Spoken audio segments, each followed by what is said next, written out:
Okay, I have to laugh at this, because this is the most advanced technical, some of the newest alignment machines, and they got an old vehicle here, as you can see. And, the technician's not young. He's almost as old as me, if not just about as old as me, but he wasn't an alignment guy. He was a body shop guy. And this is old technology. This is what I grew up on as a kid. This is what my dad taught me how to do. There's actually a math formula when you know exactly how far your toe, your camber, and your caster is and all that stuff. There's a math formula you can do in your head or on a piece of paper, and you could come up with the exact shim thickness and put it in and come out right every time the first time. And I was really surprised that this technology of this later year has old stuff telling you what size shims to put in. I was really surprised. I'm impressed. But the technician doesn't know what 3/32 is and 5/16 and 11/32. He's never used them before. He goes, "What is this shit? What are these things? I don't know what they are." And it's called break out your micrometer. And but yeah, this is funny. These are aftermarket from Napa, and I used to use really high quality ones that were nice and big and thick.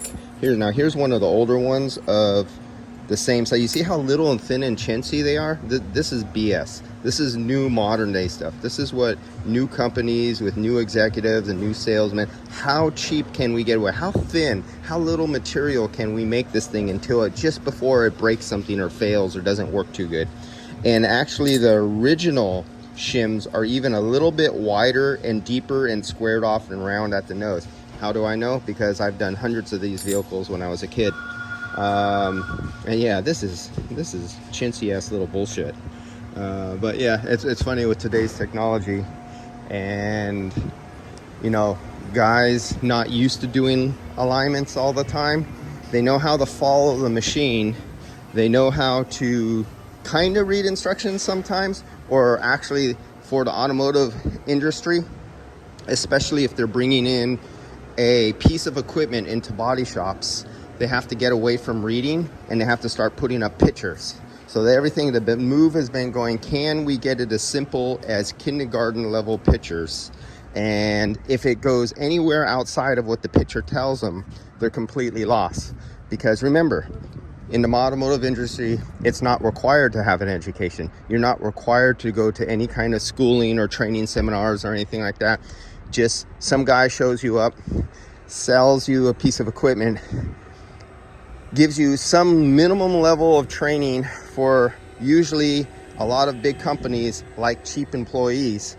So if they have a piece of equipment where they can hire cheaper employees and not teach them anything except for the minimum, when something different happens outside of what they're used to or on the screen, they're lost. It's like, what do I do now? Because I don't even understand how the system works. It's nothing against body shops, guys, don't get pissed off at me, but it's just a different level. And the lack of high school auto shop in the last 30 years in the general school system was a travesty and just a disgrace in our public education system.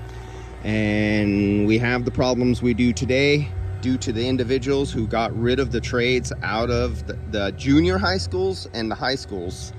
And there's no more good unions that had mandatory 4 to 5 year apprenticeship with mandatory night school and you go learn something.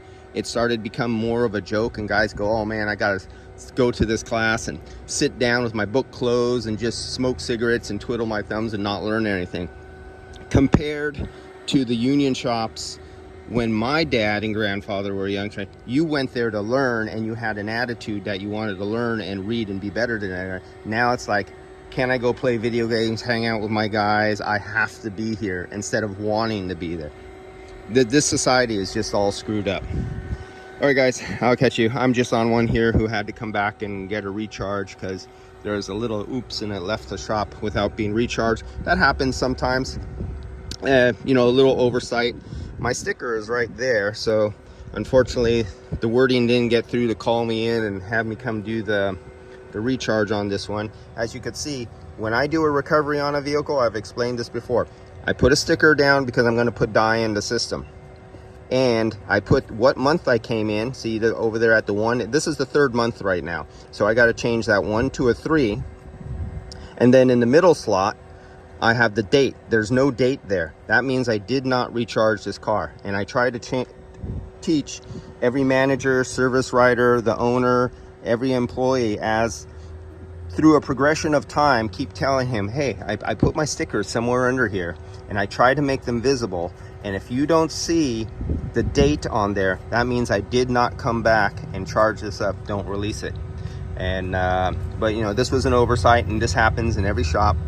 I've done it myself. Hey, even when I used to run a body shop and I used to do the work and I was a painter, I did some of the AC there, and I even forgot to charge cars, and I sent them out and get a call back on a hot day. Hey, my AC is not working now. That's really embarrassing.